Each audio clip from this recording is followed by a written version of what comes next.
All right, we are live. I am here with Daniel Jude Miller. Welcome, Daniel. Thank you. Thank you for having me. Yeah, this is great. This is, when we first met, which was just earlier this year Mhm. at the Buffalo Comic Convention. Yeah. It was funny because I was instantly drawn to your table with all the goodies you had on there, but mostly the unique cohesive vision of everything. So Mhm. uh, I would love for you to just give people a description of who you are and what you do and talk a little bit about your books, if you don't mind. Yeah, no problem. Again, Daniel Jude Miller. I am the author and the illustrator and the graphic designer and the publisher and the everything for my books. Mainly the first ones that came out were a series called Monsters in Manhattan. And that's what you saw. Actually, you didn't even really see a lot of the rest of the presentation that for the other books, because when I went to the Comic Cons, I don't bring all those other books. I was only trying to sell the monsters. So in the monsters presentation, yes, it's very color specific. It's green for the first one and purple for the second one. That's the graphic designer in me, and the orange for the third, and then actually blue for the fourth. And so yeah, there's big giant banners in the booth, and there's cutouts, and I forget if the crate was there. Yes, it was in Buffalo. I have a big giant wooden crate I bring with chains on it to house the monsters. But yeah, the color is a real big deal, not just in the concept of the books themselves, but also like you said, like to get people to come over. It's not easy trying to get people's attention at a Comic Con. Yeah, and you had mentioned that in particular because these are books meant for a younger audience. Right. So it's kind of a particular thing. Now I have to tell people I am a very proud owner of Daniel's books, and when I saw them, Daniel has a brilliant mind for branding.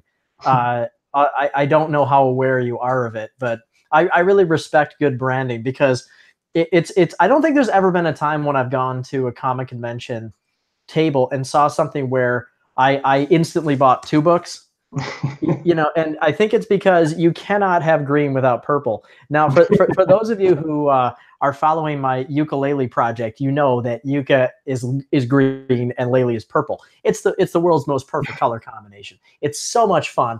And I think Daniel probably remembers that I was kind of I must have been the most excited person at your table just by how together everything was, and I was just blown away. But I have to show people some other things too. So allow me to just geek out about your work here for a minute, because I just need to show people how great this is. So this is Monsters in Manhattan, Yes. and this is the first book of four.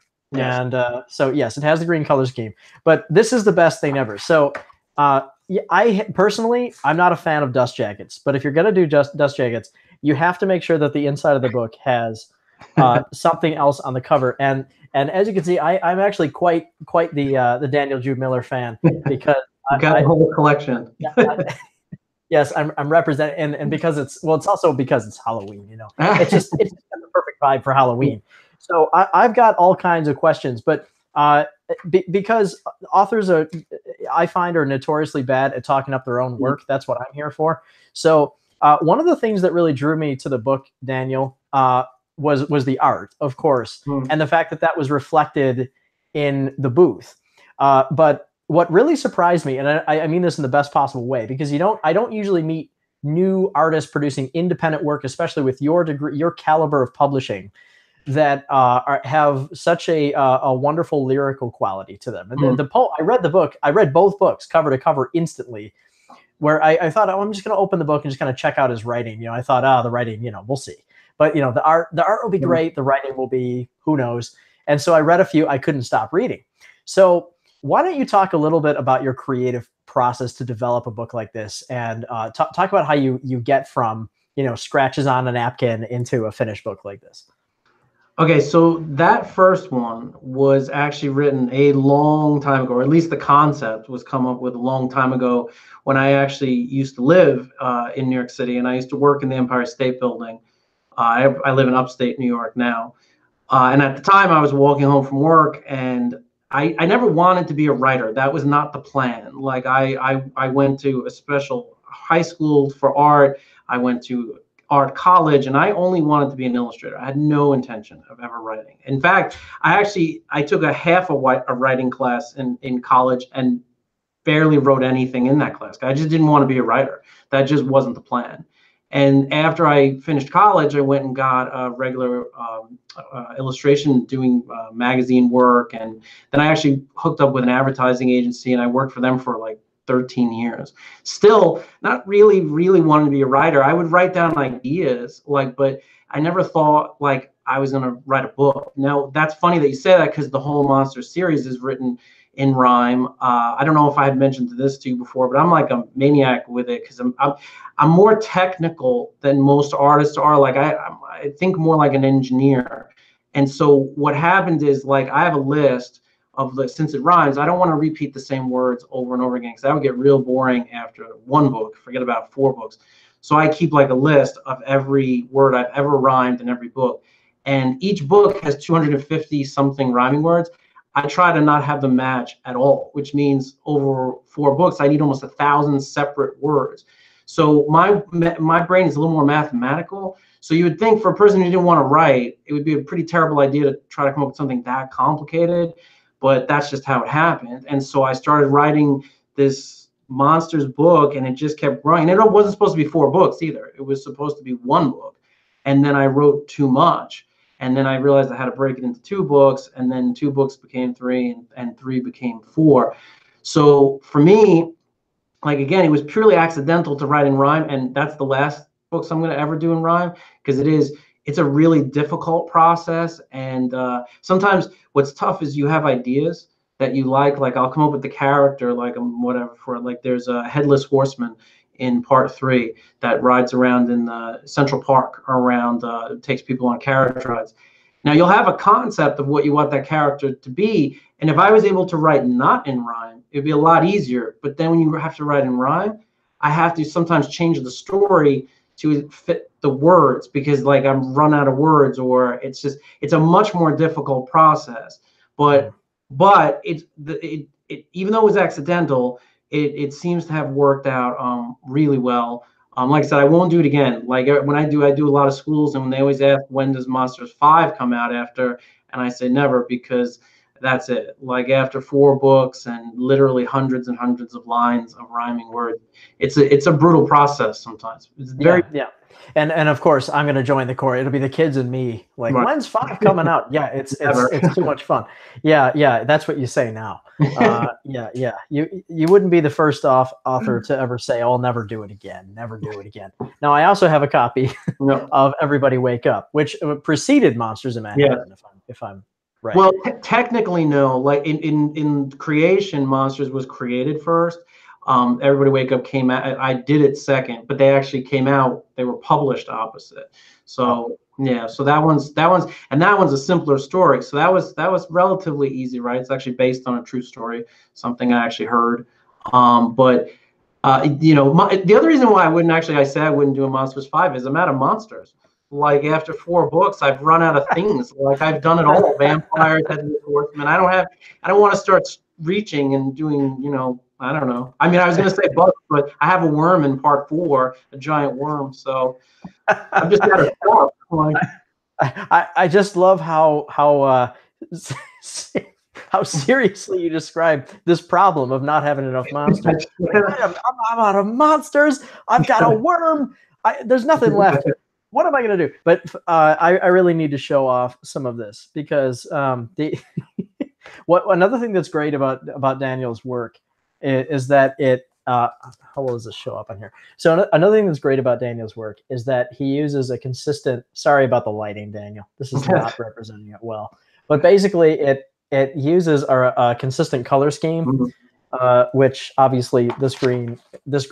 Right, this green uses book right here. This book uses green, and we've got the sequel uses purple throughout the book, and it has sort of a monochromatic effect. It's not obviously it's not fully monochromatic. It's full color, but this is interesting to me because you're talking to Mr. Supercolor, and just today I put out a backer update for the Kickstarter that showed off the map of the. Oh yeah, I saw it. Oh, nice. And I can't not use them all. And so I admire your ability to restrict. But this is what's so creative about this is that you have, in a way, you still have a full spectrum of colors. It's just not all in one book. It's split throughout 4 books. And I think the brilliance of the branding with that is that I really never seen anyone do that quite to this degree. I've seen books that kind of in succession have something that ties together. It might have a binding with an image that connects or something like that. But to have it be something where it's a color-based unification between the books, I think is really clever. And it really, really interests people in the sequential nature of the books. And, you know, obviously you have a design-centric mind. Like you say, it's an engineering mind. I think a huge part of that has to come down to design. So if you were to do me a favor here, as somebody who's developing his own work as well, can you break down like what a percentage might be, like roughly, like how much is design, how much is branding, how much is the art, and how much is the writing when it comes to making a book like this? Well, it's funny. I like the word clever, that it was clever branding. I wish I could say that it was planned, but even that was actually accidental, because the entire Monsters in Manhattan Part 1 was written and storyboarded. And I had done 2 images that I hated, like, because they were full color, and I was running into this issue of they just weren't, it wasn't jiving. There was something missing. And so I had these full illustrations, but they were just boring. They were the same drawings you see, but they were missing something. And I just remember just getting real frustrated, and almost like a happy accident. It was in I was actually, I believe it was the leprechaun that lives in the taxi cab, and I got really mad, and I hit the paint bucket in Photoshop on accident, and it colored the entire screen green, like an entire green layer. And then that's the people ask me all the time, why did I pick green? It was purely accidental that it ended up like that. And so what happened was, then I started to erase out the green and start to just kind of, and that became smoke that, like, you sort of see. So I wish I could say I planned it that. I mean, obviously in book 2, 3, and 4 it's planned, but the original concept of having this green smoke that sort of unifies the first book, and then a purple smoke, and then an orange smoke, and eventually a blue smoke, was actually an accident that actually, you know, created that design. The truth is when you say about breaking down time, is the biggest chunk obviously is the illustration. Like that's probably 50% of the amount of time that I have to do on the book. Depending on the book, Everybody Wake Up, the writing's pretty simple, so it was not too difficult to do. Monsters books, it's about 20 to 30% of the book. Believe it or not, the branding, you'll see most of my work, it has the same sort of branding. And I like to base off of black, like, which is it's just a personal like thing that I do. I think everything looks brighter and more colorful when there's a sort of a black border or something black about it. I'm trying to actually, my new book that comes out next month, Halloween Boy and the Christmas Kid, there's no black. Is for once I tried to just work with lighter colors, and it's a younger kids book. But the design part is actually the smallest part, which is funny because that's the part that drew you in. That's the part, but that's just the way that I design. It's like I don't have to spend that much time working on that because that's just the way I design almost everything. So yeah. So you have obviously, this is what I'm hearing here, is whether you acknowledge it or not, is that you seem to have a natural knack for branding that finds its way into, whether accidental or not, the work that you're producing. And that's a pretty great skill to have. And that, I think, so first of all, before we move on any further, I just wanted to address people in the chat. Feel free to ask any questions you have. I mean, I know that it's always fun to get questions from people who are curious about this sort of development process. And Daniel, I mean, regardless of how many more Monsters books you make, which hopefully will be more than 4, despite what you tell me, it really is quite inspiring, I think, for people to see the first 4 that you've made here. And to me, it's tremendous. I love seeing somebody who has kind of taken their idea, taken it all the way to completion. And so what I want to do is move directly into talking about publishing, if that would be all right. Because you have a very distinct way, sort of a modern way of publishing. I think you called it that, modern publishing. And so what I'm curious about is, what is it that makes your publishing model unique? there comes a point, like when you do what we do, where you do illustration and or sometimes and or the writing, that you have to make a decision. I was at a school last week and they asked me about publishing, and I explained them there's basically two paths. Like there's what I consider the old path, which is sending your manuscript out and waiting 2 years for them to tell you no, and then doing it again. Or what I consider modern publishing, people call it self-publishing, but I just think that's modern publishing, is have an idea, do the work, find other people that you might need. Like I don't need a graphic designer myself, but other people, find somebody to do it. There's easy to find that now, and find people and produce your product and put it out to the world. Like all these tools are available. When I talk to a lot of kids, I get the question, how old do you have to be to make a book? And I always tell them the answer is, now I actually have books I was given at schools from kids that were 6, 7 years old, and they produce physical books because those tools exist. And so the old concept of having to go through the big lumbering company and then get into stores and do all that stuff wasn't the path that I chose to take. Like it was just, my path was just going to do it all myself, everything from the ground up. So if I can, I have a little confession to make. So, I'm working on ukulele. Right. Prior to ukulele, I had developed an original property called Dreamside. So it was property, but it's what it is, intellectual property. So it's a trilogy of books, and now we shared some art back and forth on stuff we've been working on, and so Dreamside is something that's totally original, as my own creation, and Yuka is adapted from and so the two are very different projects, but in a lot of ways they're distinct. The way they're connected is I put essentially the same passion into both projects, but from a different end goal. One is, of course, to take something that's not mine, to try and add something that I can to it, make it as great as I can, and hopefully fans will adore the book that I'm making. I really, really want that to be the case.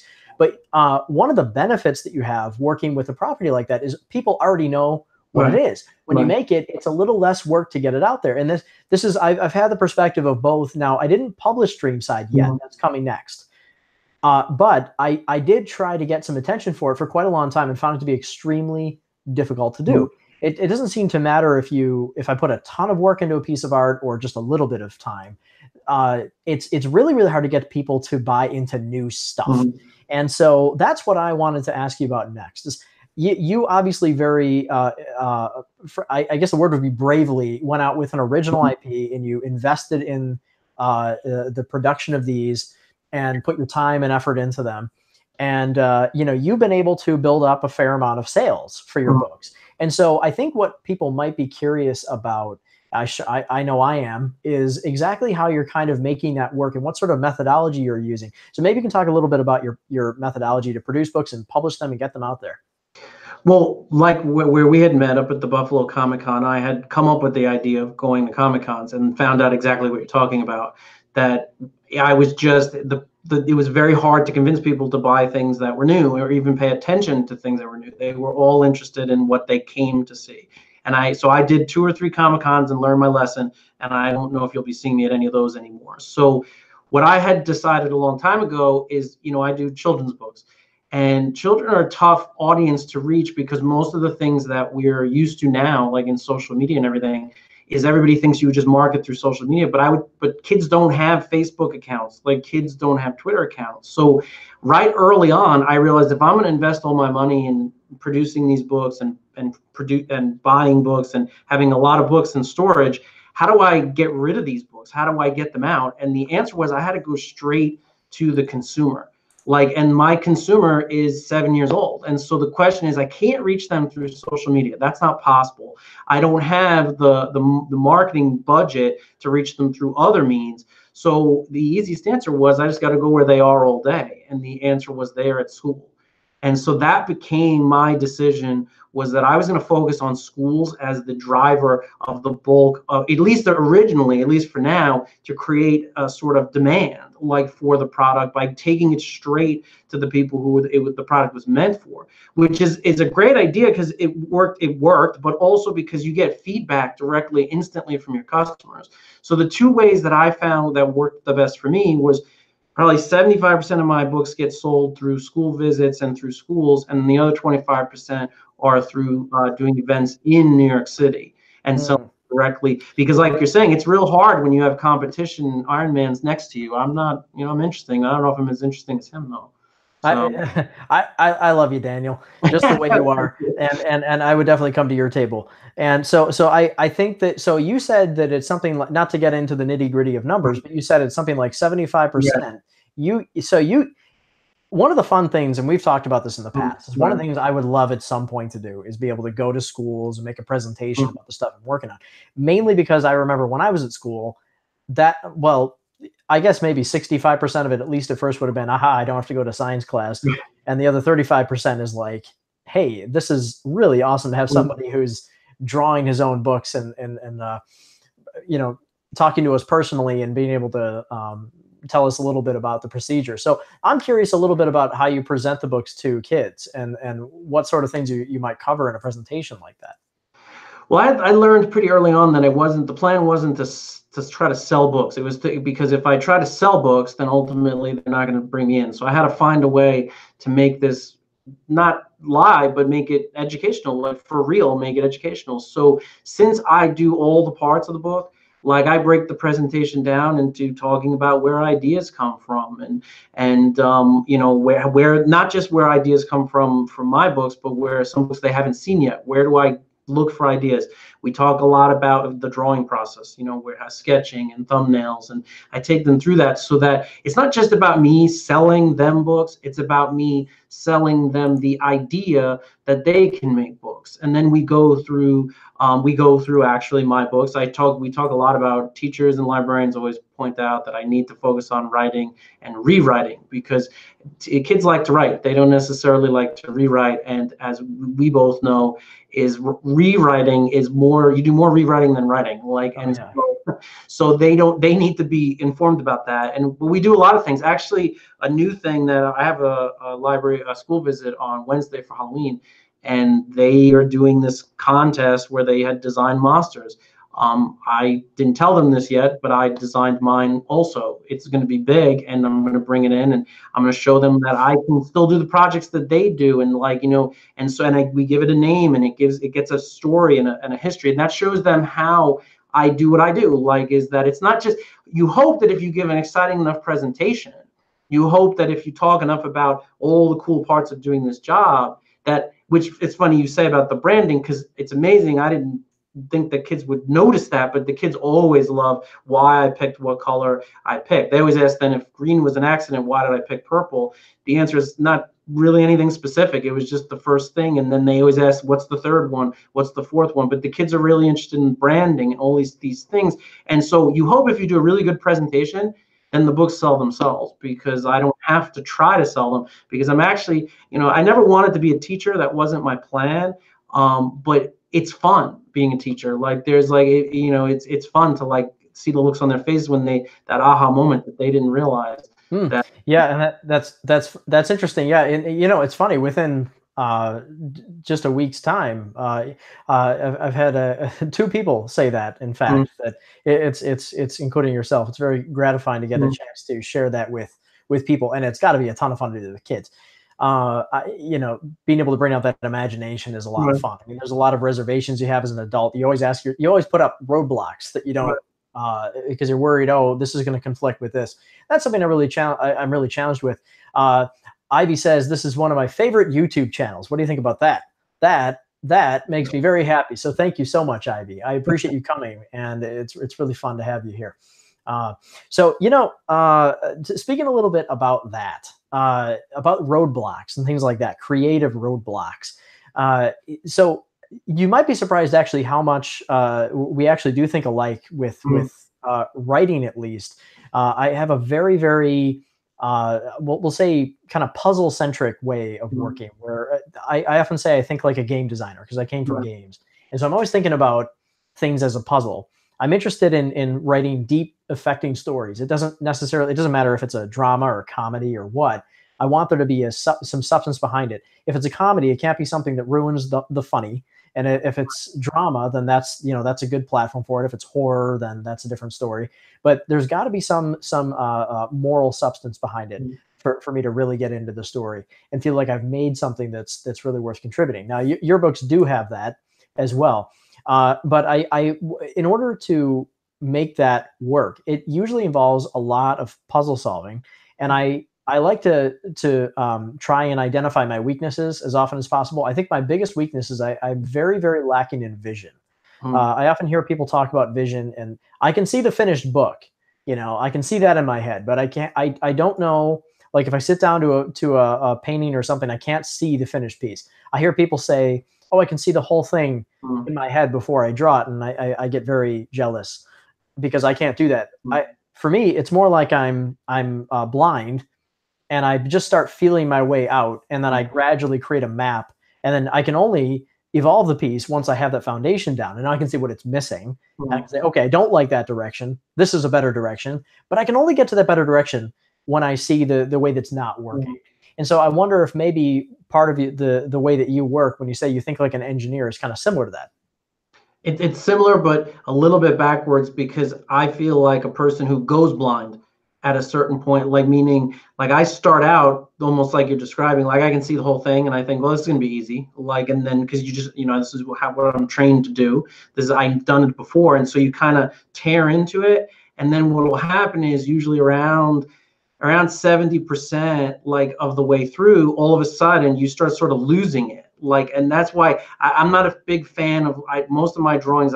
From start to finish, it's only maybe like 10 days. Because if I go past that, then it's almost like it starts coming apart. So it starts to see like, or maybe that, not like I'm a person who's going blind, but I feel like almost the pieces start separating from each other. And then I spend most of my time trying to keep the drawing together. So I usually start out fine. And then that's even gets exacerbated by doing a book, because a book is a lot of pieces, it's more than one illustration. So like what happens is I'm usually tear into a book, no problem. Like, and I have no problem blowing through the first third of it. The middle is where you start to doubt it, and then the hardest part is the end for me. Not the concept of the end, but just actually finishing, because I start to then doubt the beginning, and you start to see it. It's almost like putting things on like a pond, and they all start to float away from each other. And like my job is to kind of keep them somewhat contained. That's the big obstacle for me, is that last 10% of like keeping it all tied together, and not, because I've had projects. I mean, the book that I'm finishing now, like it got started, and then it got stopped, and it sat for a year, and it was a third done, but I just lost direction, and you can't get it back. Sometimes it gets too far away, and then it got picked up again, a little more done, and then dropped again. And this time I was finally able to keep it together, fingers crossed, because I still got another 2 weeks to finish. Oh, good. Okay. Yeah. I've got two thoughts on that. One, I also have a book that an idea I don't want to elaborate on right now, but it's one of those yo-yo things where I started with an extremely profound idea of what it would be, and but it almost immediately provided a ton of roadblocks. And I think in that case, it's because of what I had said about how I always want every story to have some relatively deep substance to it. And that one I felt was lacking in it. It was almost a surreal sort of, I guess the closest I can compare it to is like Goodnight Moon, in the sense that it was an observational project that had it had sort of a procedural progression that did not really have any sort of true conflict. And I really struggle with it. I struggle with something that does not have conflict. Even in Monsters in Manhattan, you have that central conflict with the kind of the bully characters. And so, you're able to represent that and provide some sort of a conflict resolution. But then the other thing I want to say is that I sort of think I could never put a piece together without knowing the ending. Like to me, I'm always going toward the ending. Like I have to think, what is the purpose for telling a story? What is the story I'm trying to tell? What's the message I'm trying to convey? And even in something as comedic as Ukulele, there is a message at the end. That's what I keep in mind. I write that end first, and then I think of the beginning. And then, so I think about basically, if I was just to say a sentence and I wanted it to be a profound sentence, that's the ending. And then I think about how to get there. And that way I have that, since I don't have the ability to construct something based on a solid, based on a vision, I have to put these roadmaps down. And the only way I can even get started is if I know exactly where I'm trying to go. Yeah, I mean, I am the same in that sense. I know where I'm going to go. It's more of process, right? Meaning my physical process is what starts to happen is then I start getting nervous I'm not going to get there. Like I know exactly where it's supposed to go, but usually when those last few weeks, you start doubting the first few drawings, and then I'm having an issue with going back, and then you don't want to go back. Like there's times when it's smart to go back and correct something because you learned more about the character, but there's other times where you're now just redoing work that's already done, and like now you're just prolonging how long the project's going to take, and that for me that's the biggest roadblock is getting used to like it's okay and it's time to move on to the next page, and ultimately time to move on to the next book. I know I always go through, there's an emotional attachment to, I mean, you know this as well, like there's this big burst of energy when you come up with an idea and you're all excited, and then it becomes a job, and you have to like just get used to the day to day.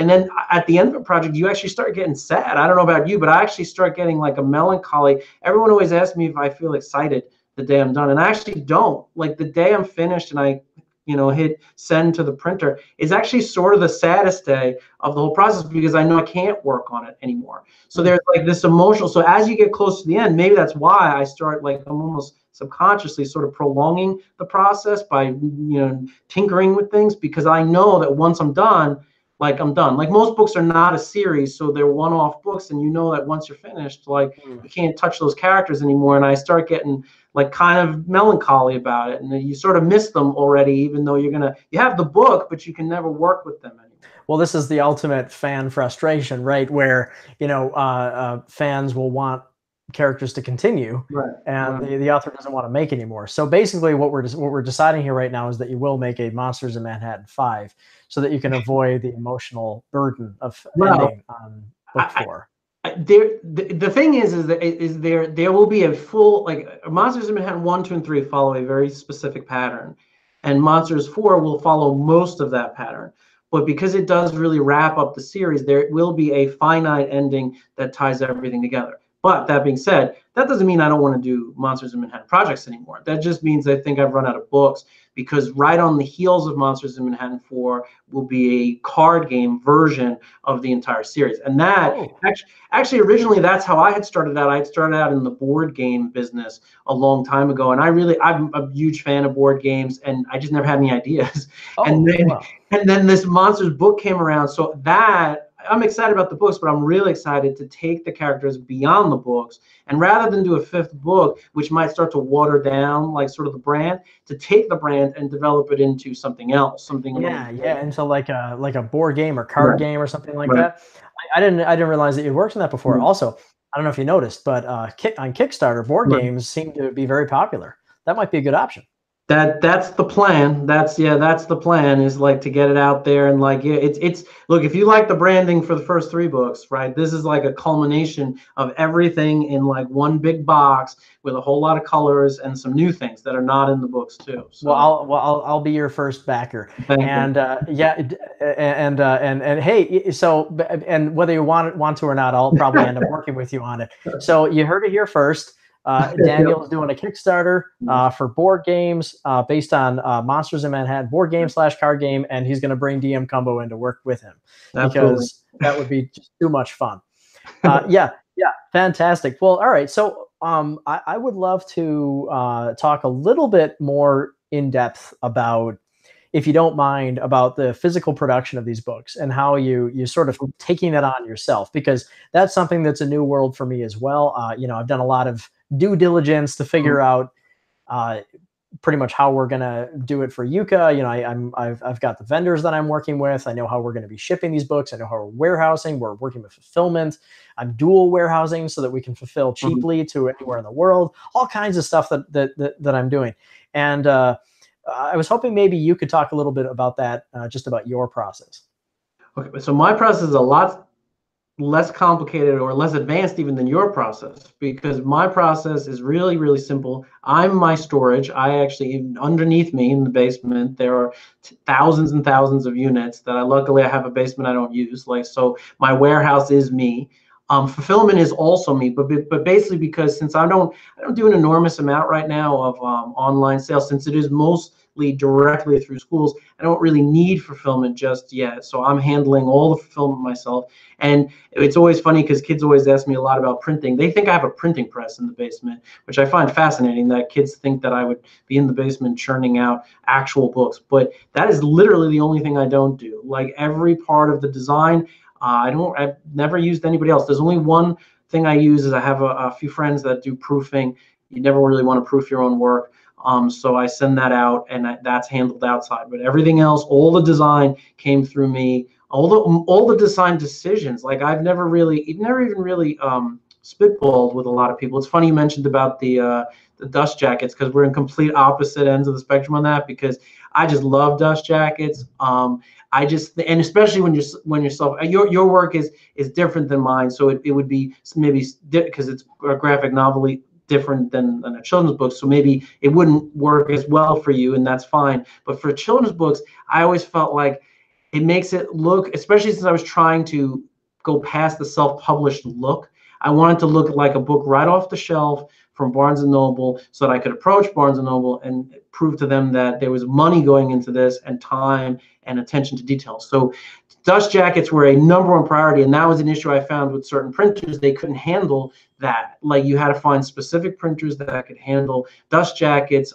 Actually, if I had it my way, and I haven't found this yet. If you find it, let me know. But one of the things I would love to have is old school canvas on the books. I don't love like the glossy covers, but it's very hard to find like a book that's got like a canvas cover. And then I would still put a dust jacket on that. But the thing is, I would like it if you took the dust jacket off, it looked like a book that was 50 years old. Like that. Is that hard to find, a canvas cover? I haven't, not the people that I've been working with, and like they always want to do straight like these, like I don't want it to, I didn't even want like what you showed before. Ultimately, I didn't even want really anything on the cover, just a plain black canvas cover and then a nice dust jacket. I've been told that's not practical, because if the kids lose the dust jacket, they don't know what book that is anymore. But other than that, like even all the design decisions were all mine, and then eventually just get sent out and then sent to me. Like, so you have a much more advanced setup than I have. Like, I haven't really gotten that far. We'll call it, I don't know if we'll call it advanced, we'll call it ambitious. We'll see what happens. Yeah, and yes, it is fun. Although I do love this. I love the fact, like, for everybody wake up, on the inside. See, I don't know how you can not love this. Yes, have a sunny day. Have a sunny day. This is just the best. And yeah, I understand what you mean about the canvas books. And I also understand that the best part is you can go to Barnes & Noble and show them the book, basically ready to go, and they can yell at you for taking the books right off their shelves. Where'd you get that book? So my next question for you, Daniel, is how do you get through your day without having enough caps to wear? Okay, so you're not even seeing all of it. Actually, that wall extends another 4 or 5 feet. I think it's over 300 now total. It's just, you know what it was originally, way long before I even went to art school, before I knew anything about illustration. When I was a teenager, I wanted to be a logo designer. I loved sports logo design, and that was going to be my thing. And so back when I was probably 13 years old, I bought my first New Era fitted. It's only baseball. I don't buy football, basketball. It's all baseball hats. When people ask me how many do I have, I usually say all of them, because there's very few hats from the existence of design that I don't have. I think I only need like 35 more. They keep coming out with new ones every year, but right now I think I only need like 35. And it just was a gradual, process of, I guess now it's been like almost 25 years of buying hats, and none of them have ever been worn. Like, none of them. I have a separate set of hats that, not as big, but those are my wearing hats. Those are my wearing hats. These are my display hats. It becomes its own chore because they need to be cleaned every 4 months because they get dusty, and so they need to be done individually. It's a job. As I said, I used to do some work for New Era Cap in video production. That was some of my first work was with New Era. For those who don't know, New Era is actually right down the street from where I live. So I would say, I'd introduce you to folks at New Era to do logo design, but then you wouldn't be doing this. And so I'm not going to do that. I don't know anybody there. Never mind, Daniel. No, and it's fine anyways, because honestly, like, that's not something I want to do now. And like, I was lucky when I moved from New York City up to Binghamton, New York, and I went to go see my first hockey game ever. I had never seen a hockey game. and it's minor league hockey up here.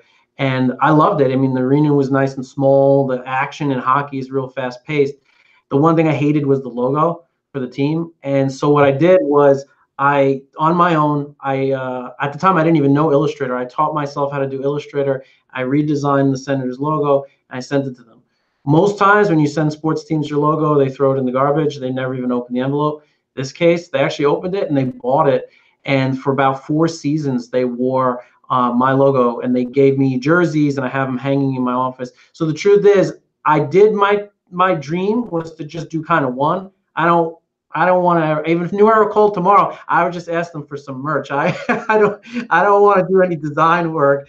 I'm done with that. I'm in books only at this point. That's fantastic. I love that they used your logo. That's fantastic. So yeah, all right. Well, maybe I can help with the merch side. That might be doable. I think the last thing I worked for them was the Heritage series. They did the Heritage series, the red box. Yep. Anyway, we are getting way off topic here. But it's just another aspect of being an artist. Sometimes doing jobs that kind of take you off what your expected path. So it was a lot of fun. Yeah.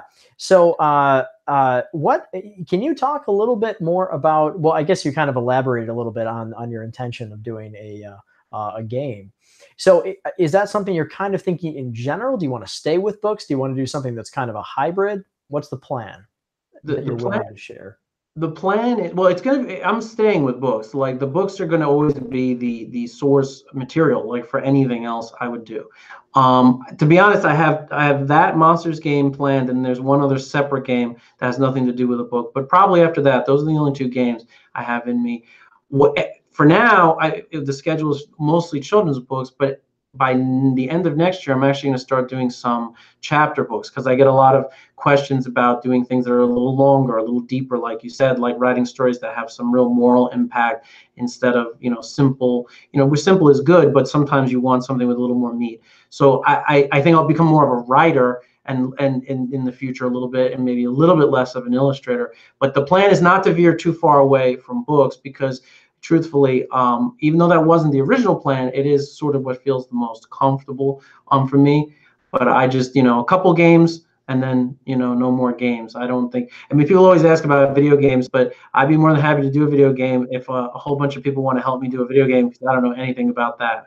Oh, yeah. Well, hey, I'm coming from that world. But I mean, folks, look at this. I mean, this is just the bet. Oh, this light is the worst. Hang on, I got to get this window out of the way so I can see what I'm showing you. Yeah, it's just fantastic. Oh my God. Yeah, I really want to work with Daniel at some point. I think he's so independent that he wants to just do everything himself. But maybe one day we'll find. God, I can't. There we go. Kind of. Look at just a little bit. Yeah, Daniel, you need to. This is just my thought on it. Is consider a graphic novel. Because this stuff has an appeal that reminds me, as I told him, there's maybe it's just my age showing, but it's a strange sort of nostalgic feeling that I get from. I think it reminds me a lot of the sort of books that used to be a little bit more prevalent kind of in the early 90s. And there's a lot of that sort of playful use of color in a distinct way, despite the fact that you're limiting the quantity of colors you're using, which is different for me. And but I love that sort of nostalgic vibe that you've got in the books. And I would love to see something that's a bit more, it would be a ton of work, right? But something that has a few more pictures per page and kind of work in a graphic novel format. Almost sort of has reminds you a little bit of like Invader Zim. If you sort of have like a bit of a kind of a, yeah, sort of you mix Vader Zim with Nickelodeon, because I guess somebody did mix Vader Zim with Nickelodeon. But just the general vibe. I think more work like that is something that people would really love to see. I know I would. I would love to. Unfortunately for me, like, I'm also a very slow worker. Like, so when I look at pages that you've done, and I'm just, that's not something that, like, to me, like, originally Monsters Manhattan was supposed to be a graphic novel. That when the story was originally mapped out, and I found out really quick that I was not the best at like doing it in panel form. I was more of like a one image sort of guy. So I don't know. I just think it's like, as much as I would love to see it, but that may be something I'd let you do. instead of let me do, like, you can take my IP and turn it into a graphic novel. Yeah, see, now we're talking. We'll figure out something to do together. Because the thing is, like, I'm what I'm really interested in doing, and just to be straightforward with folks, is I want to do a lot of books, but I want everyone to be just something really, really special. And the problem is that it's really hard to find people like Daniel, for example, who have that sort of how to put it, careful, strained, and frustrated passion Right. that's evident. Somebody who really wants to get it right and is trying to have a cohesive branding is just wonderful, and that sort of relationship professionally is hard to find. And so, I do relish the opportunity that we had to meet. And who knows what will end up in the future. But I'm just telling you right now, I would love to be able to do something together. So maybe on some future project or something, or with one of these, what I'm calling the the Game Legends series, which is how I'm branding the book adaptations from games. Even just during the course of this campaign, I've already had a conversation with a few more studios that potentially might be interested in some adaptations. And I'm just thinking, oh, I want to do them all. And I have no ability to do more than one at a time. So you never know. But yeah, this is just great stuff. And I'd love to see it expand further. Yeah. So let me just respond to a couple of folks in the chat here. So Dragmundus says, writers/artist blocks can be difficult sometimes. Yes, they can. That can be a problem. Daniel, with that sort of thing, with writer's block, so-called writer's block, it's a common term for something that I think is a little mislabeled, but it is still a problem. Sometimes I find that my mood fluctuates dramatically to an almost irrational degree, just based on the success rate of the day. So if I wake up in the morning and I'm cooking on something 2 hours in, I'm flying, I'm walking on air. Everything just feels great, and I'm being friendly with everybody. And so, other days I'll have spent 12 hours on a page, and the whole thing just seems like I just need to tear it up because it's just awful. And do you have days like that? Do you find that your mood fluctuates dramatically with the success of your work? Do you deal with that sort of, like, how do I just push through this? It's very frustrating. That's how I get writer's block anyway. I don't know. I wouldn't describe mine as writer's block, only because I'm usually working on 4 or 5 things at the same time. So what I tend to do is, if I'm working on a specific thing and it's not working, I just ditch it. And I just move on to something else, and I'll go draw for some other book, not even for the same project. And so usually what happens is, it's almost like I have 4 projects going on at the same time, and they're all slowly like creeping up. And but I don't work linear, meaning I don't start a book and it works over 6 months or however many months and just finish it. It doesn't work like that. In between there, I'm actually working on 2 other books. So then people always ask, how come, because I'm planning on doing potentially 3 books a year. And people say, well, how can you do that? And it's because, well, I didn't do 3 books this year. Like, most of that book was done 2 years ago, because it was done at the time where I was also working on something else. So I don't ever have too much writer's block, because I just, like I said, number one, I'm not trained as a writer. So I don't want to say I don't take it serious, but I don't get frustrated, because I'm happy that it's even working at all. And I just tend to drop it. And I always have like a crazy theory that everything I've ever written, I already know. I just haven't been able to get it out yet. So when I hit this sort of writer's block, I just let it go and just move on, do something else. And then there's a tendency, like a day later, it'll just accidentally come. So I don't really fight it. I try not to, if that's the best way to describe it, I try not to fight writer's block, because it's never worked for me. More hours are not going to get it. Like, it's just, there comes a point, and that point is within 20 minutes, that I realize, if it's not there in the first 20 minutes, it's probably not going to come until 3 days from now. So I might as well wait and do something else. That makes sense. Yeah. And so that's something I don't really, that's actually another source of frustration for me, is that not only do I stress myself out because I'm not happy if it's not working, but I also don't want to move on until I fix the problem, because I can't get it out of my head. Right. Maybe that's something in the way that my brain works, that I just get stuck on something, and I have to fix it, or it'll drive me nuts. But if I learn to move on and do something else, the funny thing is when I do step away from something and I come back, I tend to fix the problem a lot faster than if I sit there stressed up over it. Right. So I have to step away anyway. That makes a lot of sense. So I've thought about this a few times you know, I used to work a full-time job and then I would work after hours. So I would work it. I would come home at night. I would work on Dreamside. I would work on the weekends as well.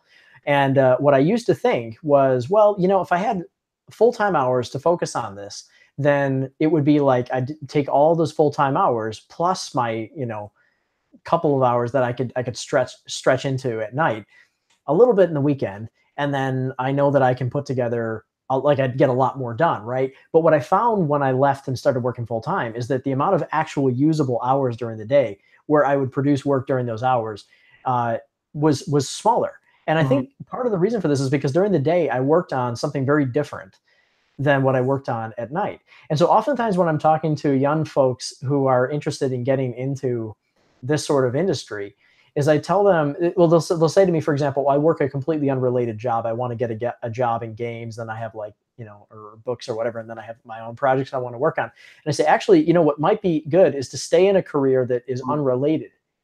It doesn't work in every case, but you'll basically come home refreshed, wanting to jump into, not refreshed, but you won't have used all your creative energy in a similar capacity when you're at the job. So maybe the answer is actually to work on some very different projects at the same time. So, you know, maybe if I'm working on a more dramatic, very detailed project like Dreamside, I can combine that with something that's very cartoony and fun. And so I can bounce back and forth between the two of them as I run into these problems. So that's probably a great idea. But you do as many as 3 at one time. Well, I agree with what you're saying. You know, like, look, for a long time, like a lot of the writing for these projects, it was done when I had that other job. I don't even, for me personally, the two things didn't even have to be unrelated because the other job was an advertising job. I had to draw all day, but I didn't draw the way that I draw. Like I had to adopt a style that made sense for the job. But what would happen is I wouldn't burn out all my creativity in a way, even though it was a related sort of job. What would happen is I'd go home and want to draw more the way I want to draw. So it would actually fire me up a little bit more. But I agree with you that like what happens is it's not for beginners. Like you don't want to like quit your job. And in the beginning, it's a process of learning because you have too many hours then. And you fall into this trap of, like you're saying, you get swamped by like too much free time and too much blank page. So in the beginning, it's actually a good idea to keep your job, whatever that job is, and work on stuff on the side, because either A, you'll be fired up because you don't like your job, or you find it, by compacting the amount of time you have to work on it, it's almost like it becomes more intense for that time. If you just started with a 24 hours a day, sometimes that's just too much time, and then you just get lost like in the day and you find that you're not productive. Yeah, yeah, and it's hard to foresee how many walls you're going to hit when you get to it, because you get fired up at the beginning, you get excited about an idea, and then you hit that first wall, and it hurts. Right. And you just hit that wall hard, and you think, oh, this is not worth my time. But you know, depending on how much time you put in already, depending on how much you've gone on about how much you want to do this, the more you tell yourself that that's the case, the more you want to stick with it. All right, so moving on, Survey Dan says, hey, I love this guy's books. So Survey Dan 7 thank you, loves your books. So thank you, Survey Dan 7. Thank you very much. And Jay Chan says, technology is taking over nowadays, sadly, LOL. And you know, technology, it's funny, it is taking over in a way. And now this could be an hour-long discussion all in itself, so I'll avoid that and be very brief on this. But technology is both, for me, something that's amazing because it allows us to do things like what we're discussing with publishing that were not possible 20 years ago. You know, you could not make this book 20 years ago. It just could not exist. What you could do is you could get a publisher's permission to make this book. And the problem is, you know, this is one of the things that people often don't, I feel like people don't really understand about publishing, is that it's not so much, publishers only have so much investment that they can put into books. It's not so much that if they reject a project, it's because they don't like it or they don't think it's ready. There are so many different factors, you know, what type of books they're putting out, where they have holes in their catalog. Oh, you know, we don't have something for this group, you know, let's fit something in here. Oh, we have oh, your book is about monsters. Okay, well, we just did 5 monsters books, Right. so we're going to go in a different direction. Your book might be the best monsters book ever made. It's one of them, by the way. I love this book, Like, and 2 of them actually.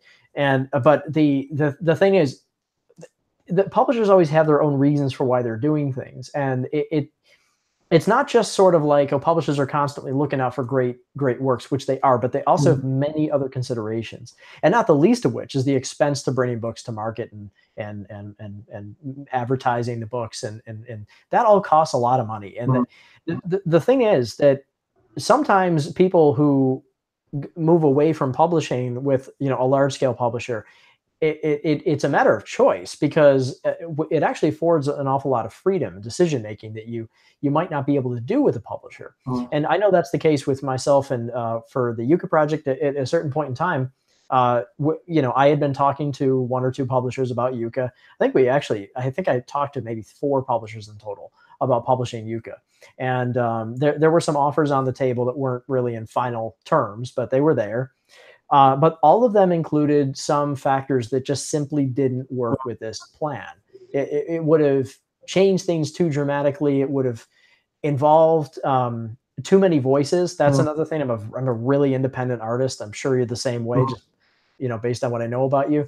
And sometimes that independence, which I guess is really what I'm coming down to here, is that technology gives us the benefit to be able to say, look, I want to do this my way, and I want to get it out that way.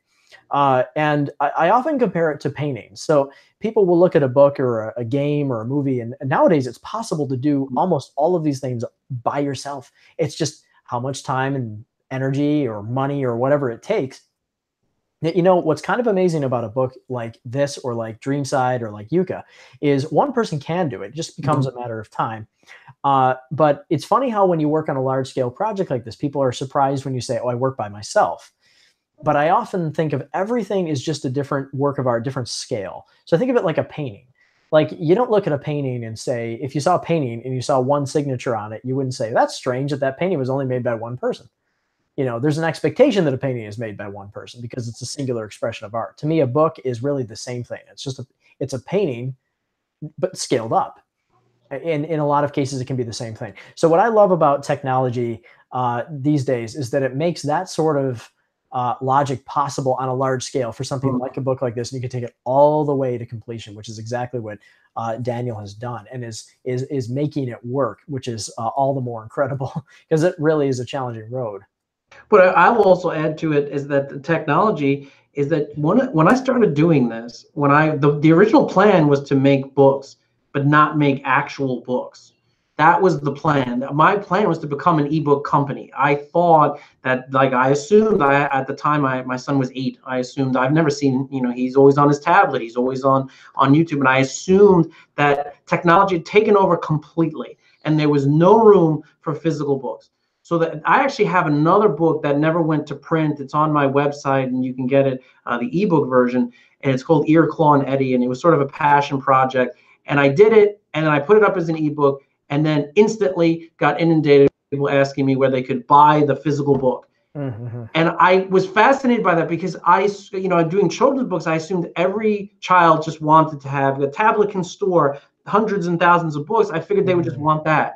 And it turned out that I was surprised that I agree with you that the advancements in technology is incredibly beneficial for people like me and you and everyone else out there to have a vision, put in the amount of hours, which is a lot most of the time, and see that vision through. The technology benefits you there, but then you produce something that is not technological in the end. You produce something that's practical and almost sort of old-fashioned and like nostalgic. A book is like, and it's great that kids still love books. Like, I mean, I'm glad. I didn't expect it myself, but they like holding a book. That you can't. One thing I always ran into, you can't sign an ebook. Like, it's not possible. But they like it when I sign books. People like having a book. So technology has benefited all of us as far as the process of creating, but it actually never overtook the actual product that we were creating. Right.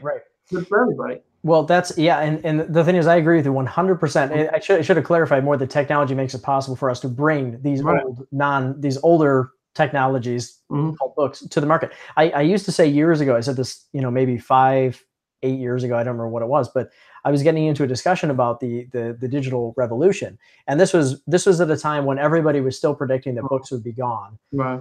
in just a year's time, that Barnes and Noble would be closed, that Amazon would stop selling physical books, and that everything would be digital. And the justification for this was that movies, music, and games all had moved into digital formats mostly.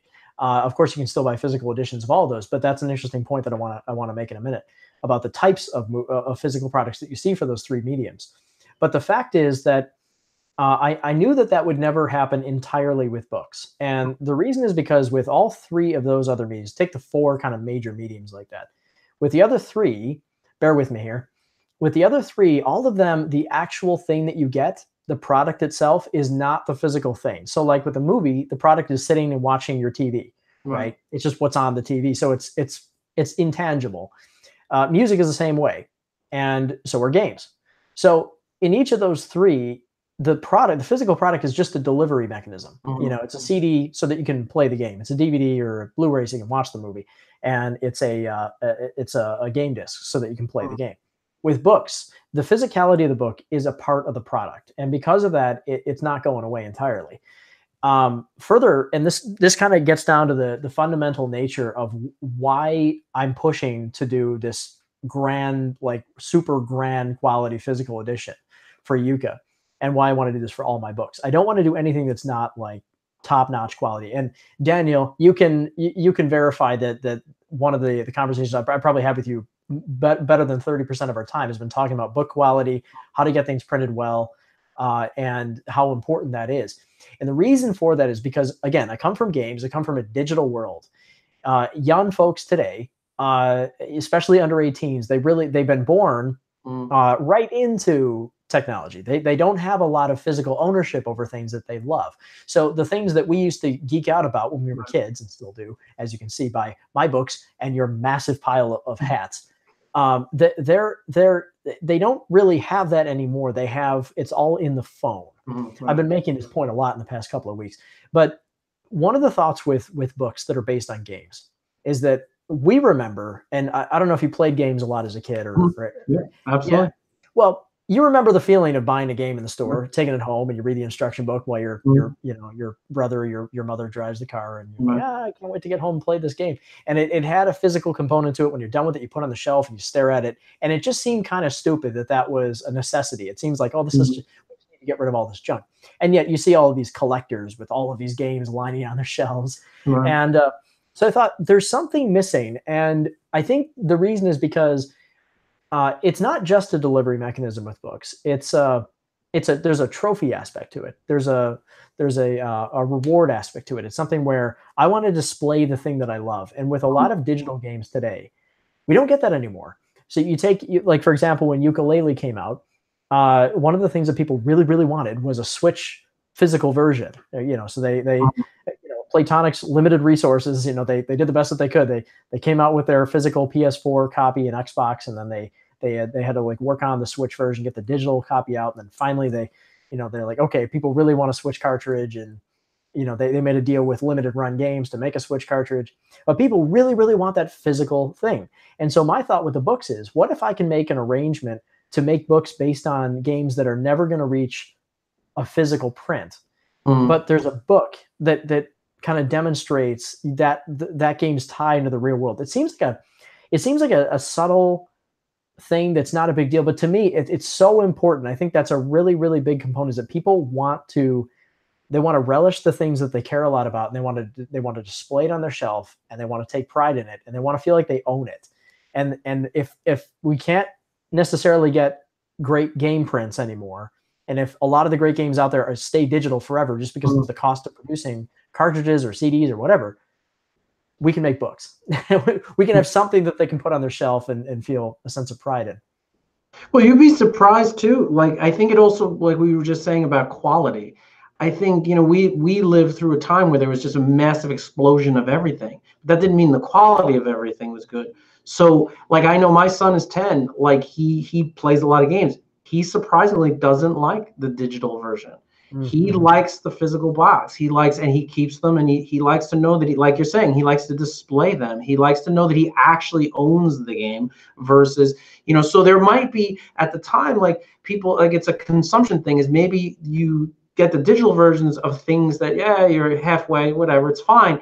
But if there's a real quality there and there's a real passion for whatever it is, there'll always be a desire to have a physical version. Like even when you were saying about music, what's interesting is digital music, it made for more concerts, which is really a delivery mechanism, right? Because there's way more concerts now than there used to be, even when concerts were even bigger. Because the explosion of music was also the explosion of seeing music, and that's part of, like you're saying, part of the experience. I mean, look, like you were saying about the games, digital games, without, like you're saying, the actual tactile event is sitting down and playing the games, but also an explosion of e-gaming and tournaments. I went with my son to a tournament about a month ago. I would have never gone to a tournament because it didn't exist when I was a kid. So maybe the actual product has become digitized, but the experience actually becomes a little bit more tactile because it forces people to go and participate together, which is not something you would have thought, like from a digital product. Right. So Yeah. So like, It's right, and I agree. I think it's more that it's sort of like, well, books are kind of going away. What's going away are the unnecessary editions, the stuff where, like one book I always loved was Stephen King's It. And Stephen King's It is a massive, massive, massive book. It has like 1,100 pages, and it's just this massive block of paper. And that was a necessary thing to have that paperback that was printed as cheaply as possible on the cheapest possible paper. It's newsprint paper, really thin, so that they can get that book as small as possible, so that they can sell it as cheaply as possible. So you can go to Barnes and Noble and pay $8, $9, $10 for it. 11, 12, 13, whatever. Every day it goes up with paperbacks. But the point being that the experience of reading it, maybe there's something about the physicality of holding that book, but I do think that is a pretty similar experience to having a Kindle or an iPad, provided it doesn't, burn your eyes out staring at the screen for a long time, which is why I think the e-ink is a good solution. But that's because these are not passionate delivery vehicles.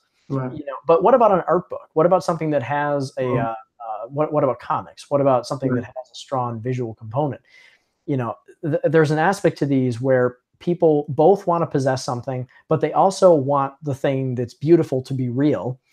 And so what I think is ultimately happening, I agree with you in this way. This is what I was saying earlier about the fact that these physical components for movies, games, and music are still around, is that you'll notice that the things that are in the stores now are moving more and more toward collector's editions.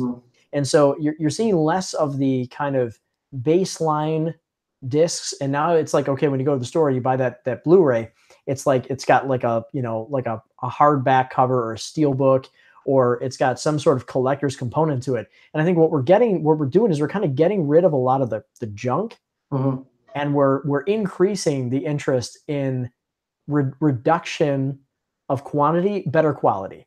I think that's what's actually happening, and we may not quite be there yet, but I do think that we're moving into a bit more of a, I don't know if I want to say artisan period, but I do think that people are just getting inundated with so much stuff. I think we'll reduce the amount of stuff that's produced, hopefully, at some point in maybe the next 20 years.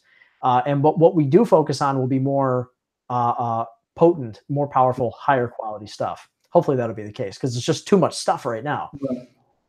No, that's what I'm saying. Like, I remember when I was a kid, I was big into comic books, and that was during the age when everybody apparently was big into comic books, and they were just producing tons and tons of terrible things. Like, and so there was no need for this. Like, there was no need for. I bought a comic book called Damage Control, and it was about the people who cleaned up after the superheroes broke everything. And I thought it was kind of cool, but it was unnecessary. It only lasted for X amount. But like, that's what you're saying, is there's an explosion of stuff, and then hopefully what happens is they just eliminate all the stuff that doesn't make sense. Trust me, I don't have it anymore. It's probably worth running, but nobody bought it. I can't get Damage Control. That's somebody pitched that idea, and they got it to work. Because I think it did like 3 episodes. I remember the cover of the first issue. It was literally like a destroyed building, and there was literally people sweeping up. and the superheroes had left, and that's what the whole story was about, is the people who have to clean it up. I'm like, okay. And I think I read the first one, and then I was like, that was the story. Maybe they ended up having 50 issues. I don't know, but I just remember issue 1. I checked it out because I was 12. Man. But that's the thing, is maybe by eliminating, you have to go through that process, and there was an explosion of everything, and now you have to weed out all the stuff that doesn't need a physical component. Damage control. That's what we need to bring back, Daniel. That's our collaborative project. Damage control. If we can bring that back, then the folks that clean up after the superhero. Yeah, that's really when you're throwing everything out there. What else can we do? All right, moving on in the comments here. Drag Mundus says, or J Chan says, "Holy cow!" with extra W's, and I'm guessing that this person is referring to your hats. Because that is the thing that would most elicit that response in our conversation. That many W's, at least. That many W's. It's symbolic. The amount of lines in those W's are symbolic of the quantity, perhaps. Dragmunda says, "Wow!" with an exclamation point. Probably also talking about the cap collection. And remember, folks, this is only part of his cap collection. Yes. So J Chan says, "I'm the same way with my art. LOL." And I like to take my time and mostly see myself doing book covers or posters, etc. Yeah. I can, that's kind of its own thing, where, you have folks who just do covers. They do cover art, and they do, you can have people who just do posters and things like that. That's actually a really useful thing. This kind of goes back to the technology question, that with today's technology, you can say, look, there's a certain element of production that, for whatever reason, I either can't do or don't want to do, or have someone else who can do it better. A good example is this is that with one thing I'm looking into, just to help speed up the color production, because this is really a very even Yuka, despite the fact that it's not my creation, it's still a very personal book. There's a lot of my own art that's gone in. I mean, it's all my own art based on the characters from the world from the game. But one way that I can speed things up a little bit is to have someone help me with doing color flats. And so it's a procedural process. And so it's something where, I kind of am, I don't want to say brainlessly, but without using an awful lot of creativity, filling in colors, and so this is something that I might be able to get some help for without altering the orientation of the book, so to speak. So having people who have specific tasks like that can really be extremely useful. So to be able to provide that service would be really helpful, I'm sure. Well, and look, I used to work on projects with people the technology thing again is sometimes when you are collaborating in the old times, you would only be able to collaborate with people who were physically within a certain amount of space from you.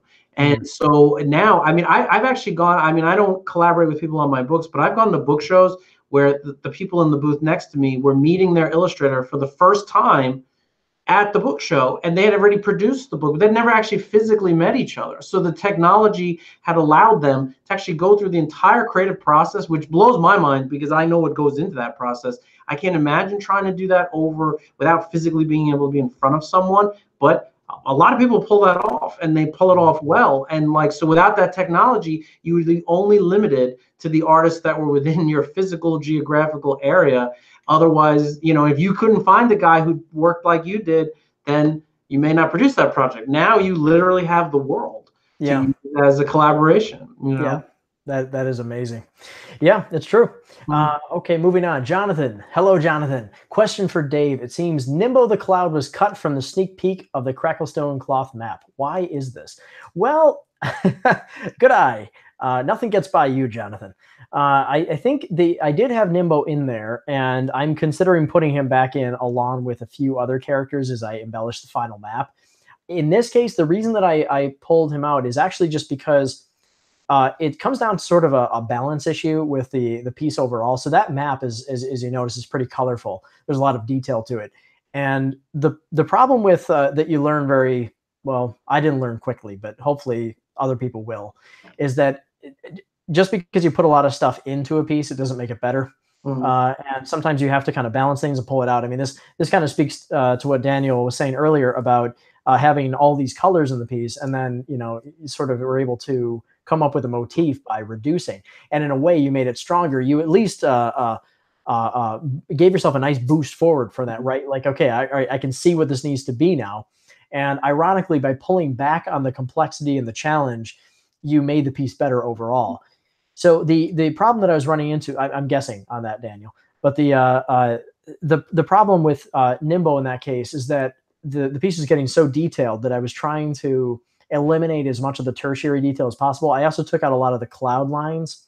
So I kind of use the clouds as a border element. And that what happens is if you put too much detail in the border elements, it takes your attention away from the main piece. And so you have to decide whether or not you want it to be kind of something where your attention is shared, or if you want to have kind of a singular focus. And what I thought is, since the map is so detailed, I want to keep all the focus within the map itself. So what I actually was, and there's another reason too, is that Nimbo, I actually might want to place in the map in a particular region. And so given that I wasn't really set on that yet, and I only have so much time to prepare a concept for the map at this point, I just want to give as close of a depiction as possible while we're in the campaign so that people can get an idea of what it will look like. And then later on, I can decide whether or not to add more characters to it, especially since other things will change as well here and there with the map, because I'm not totally dead set on all the colors yet, since that's the work that still has to be done on a majority of the book. So I hope that answers your question. All right. So moving on, Jonathan also asks, additional question for both of you. Are there sometimes things that must be cut from your work for whatever reason that you really wish could stay? What do you think, Daniel? I think the biggest one for me, like I've never really cut a character. I've never had a production reason like cutting size for cost or anything. But I think what tends to happen for me is I have to sometimes be reminded that I do children's books. And so sometimes I'll get either the language, meaning it'll just get too, the words will just get too big. And because I'll start using vocabulary that might be beyond my audience. And I think also another time is just concepts, like jokes that I may find funny. Like I have to be reminded that like my audience is 8 years old and they either are not going to get it, or it may even be it's just too intense. And so sometimes, yeah, there are things that I would have liked to include sometimes that I thought would have been hilarious, but overall it would have hurt the overall project, like at times. There's not too much, but there have been a couple of instances where it was time to sort of pull it back a little bit for the better of the whole project. Mm-hmm. Yeah. As for me, I would, yes, definitely. There's a lot of stuff that I end up cutting. Actually, in my case, I would say that probably for Yuka, I would say maybe as much as 50% of the work I've done so far is gone. So there's an awful lot of revisions, but that pales in comparison to the nth degree, to Dreamside, which the final book, which is about 156 pages for book 1 of 3, which has all the art that it has, is 5% roughly of what I actually produced for that project. So that is an overly, we'll say, neurotically refined project to get it just so, which meant redoing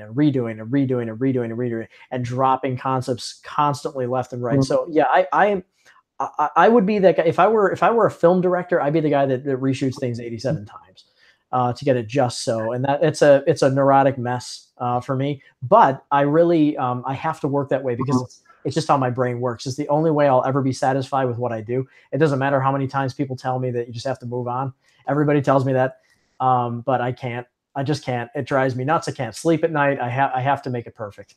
So I know there's no such thing, but there is a cutoff point where I realize, okay, I've hit that.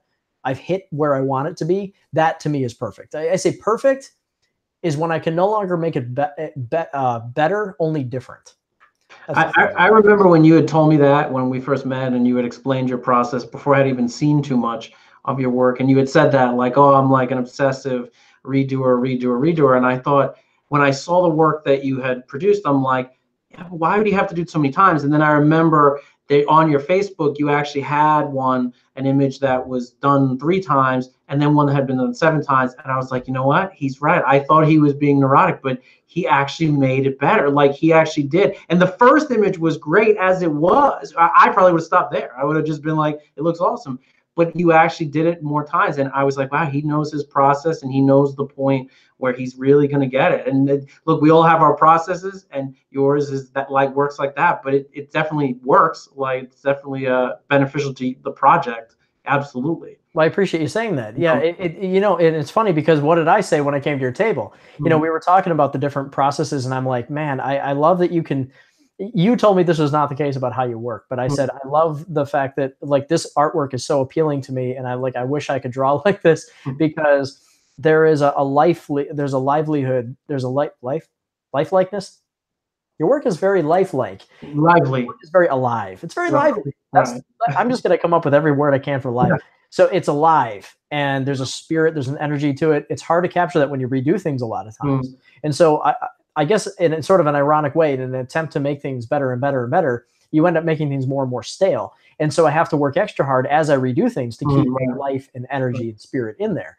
So that's really tough, but that's just how I work. Like I'm the opposite of a watercolor painter. You know, I would lose my mind with watercolor. I've tried it many, many times. That's why I love them so much. I love watercolor painters who can do a good job. My favorite artists are watercolor painters because they're like gods to me. I don't understand how someone can be okay with letting the water take over and not being able to edit it. It's like, and I think that comes back to the idea of a lack of vision. You know, what it is I can't, the first time I do something, I'm always aware that something can be better because I think in terms of feeling more than vision. It's like, how do I want a piece to feel? Does it feel that way? No, then it needs work, you know? And, you know, yeah, I do like to think that Dreamside crossed over the hump. I said this in a live session with somebody, I don't remember who it was, but the Dreamside sort of actually crossed over the other side where people say you'll redo things forever and ever. And I kept going back to page one and kept going back over and over and over again. And eventually got to the point where now I'm perfectly happy with it. I wouldn't go for more than a week without wanting to redo page one. But now it's been, I guess, 2.5 years, roughly 2 years since I touched the last piece of art for Dreamside, just working on Yucca. And I don't want to change a thing. It's exactly where I wanted it to be. It just took years and years to get there. So that kind of speaks to the point. What's more important, getting more work done faster or getting something done that is really, really like, you're going to be totally satisfied with it, but it'll take you 5 years of your life, you know? And what has the best result with the reader? Because as you say, and as many people have said to me, people don't notice all these little details. People don't necessarily, like you said, you would stop at illustration 3. And I think most readers, in fact, when I put up examples like that too, sometimes readers will say something that will just like stick in my mind, like, oh my God, is they'll say, oh, I prefer the old one. Oh man, spent all this time working on it, but people still like the old one. I'm looking at them thinking, why? But at the same time, I'm like, hey, look, there's so many subjective things about work. So maybe maybe I don't know which way is the right way to go. Well, I think ultimately what I've found, like for me, is that you're also subject to like there are certain projects like honestly, Monsters One. It took from concept to publication over about 15 years. Okay, because there was no deadline, so it can take as long as you want. You can redo things. I didn't redo the drawings that often because that's not something I usually do. Usually, whatever the first one is, I'm comfortable and I move on. But the writing had been redone over and over and over again. But then when the reality set in that I was actually going to become a publisher of books, I don't have 15 years to do the second one. So the second one took about a year to do, and the third one will take 6 months. Now, part of that is you're getting better at your process and you're getting more efficient and you're taking it more serious. But also part of it is you actually do have marketing deadlines like that. It's like there's a saying, you have your whole life to write your first album, you have 6 months to write the second one. Like, so that's just the way it is, because the reality sets in that I don't want to say you would start cutting corners, but you actually have to become more efficient in how you even appreciate your own work, because you have a time, that's, you have a schedule now. And so, I'm sure that I bet you your second book would be faster than that first one. Like, because, well, yeah, and Yucca certainly was. Despite the fact that it took 2.5 years, Dreamside was the same way. It didn't take as long as this, but the initial draft of Dreams actually wrote as a screenplay back in 2003. And that I would work on little bits and pieces. I do concept art and draw characters and things like that. And then I do little storyboard tests. I think I did about a 4-minute CG animated thing for it. That was about 6 months of work to do that. I did that before I went to Insomniac, and And then, I would do little bits and pieces here. Eventually I decided to try and make a comic book out of it. And then I tried that a few different ways, turned it into a graphic novel. And then I eventually converted it to sort of a quasi illustrated book graphic novel, which is its current form. And then I redid that a few more times. and then you end up with a version that is done now. So you could say it is if I were to condense all the time that I spent into full-time hours, probably about 5 years, 5 years of full-time work to get Dreamside done. But I also like to think that that was the time that I was teaching myself not only how to make books, but I was teaching myself how to make this particular kind of book. And I was also teaching myself how to draw, because I really did not draw very well. If you look at the first images for Dreamside compared to where they ended up, I think there's a real world of difference. And most of my work with Insomniac really didn't involve a lot of drawing. I did do some storyboard work, but for the most part, we kind of jumped right into the CG stuff. For tight deadlines in the games industry, you don't have a lot of time to do too much on paper. You have to kind of jump right into the game and get things good to go. So there's not a lot of drawing practice. So yeah, I'm right there with you in the sense that the first project actually took quite a long time to get going, and Yucca by comparison is a much tighter production. And I do think that the next book will probably be less than a year's time to get it done. And that's not by sacrificing quality, it's just by becoming more efficient at learning your own process and stuff like that. Like, you never really sacrifice quality, because you're not going to put out things that you don't like even on a deadline. I don't want to do that. I'm sure you wouldn't do that either. But it's just that you actually notice that you can actually produce work faster, because you're just getting better at it and getting better at your look. I remember going to art school and they told you everything you do in art school you'll never do again, because your style will change instantly. Because everything you learned, like, it'll take you time. It'll take you 5 years to learn your style. Truthfully, like, it took even longer than that. Once you find that style, then you're just becoming more efficient. It's not that you're technically faster. You just have a vision, a clearer vision, and you know how to produce that vision quicker without falling into all the traps that the first and second project that slowed you down. Yeah, excellent points. All right, well, I'll tell you what, we are coming up on about an hour and a half. The time really blew by. So I'm wondering if you have any thoughts that you'd like to kind of leave off on. And for folks, of course, if you have any questions, go ahead and get them in the chat, and we will answer them. But Danny, do you have any things that you want to say while you're here? I just love, like, what we touched on a couple times is that, like, look, you're one person and I'm one person, and like, we can each produce an entire, not even just one book, an entire brand, an entire series. And if anybody out there, because I run into so many people, and children all the way to adults, and they will go, I have an idea, but, and it's always like, comma, but. And I always tell them, look, if they say, well, I don't have much time to work on it, so then work on it as little as you can. And my first book took 15 years, like, to produce. Like, just the fact is, you can do it. Like, I had somebody tell me I had an idea and it didn't work. Well, it just didn't work yet. Like, you just take your time, do your process. Maybe it takes 20 years, but we can do this now. And anybody out there that thinks you can't do this, it's not. It's just like you said it best, I think, before. It's an equation. It's idea plus a lot time equals the product. For everybody, that time is different, but that's the only obstacle lying in between. Finishing your project is how much time you can put into it and how much time it's going to take. Yeah, that's the way that I like to say it is that you have to want it more than it hurts. Right. So basically, as long as you want it 1% more, right, the pain, you'll push through it, because it's like you'll hit the part where you say it doesn't work or this is terrible. Or you just want to throw your computer out the window sometimes, or paper, however you're working.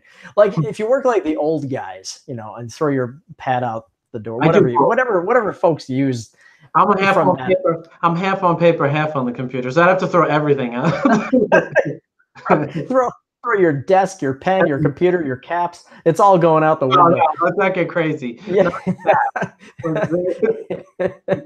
Yeah, but yes, it is. No matter what people tell you, it is absolutely possible, no matter who you are. It's just a matter of time. If someone tells you, so don't waste your time, or you don't have the talent, or maybe you're telling yourself that, talent is such a jerk thing. Like, talent it's just a waste of time to worry about, because the whole time you're spending there wondering if you can do something, you could have been doing the thing and getting through the bad days. Again, it's just how badly you actually want it. Just don't confuse wanting to make something with loving a medium. Right. A lot of times people do that. They say, "Oh, I want to write something." Really, they just want to read a book, or I want to play a game, where I think I want to make one.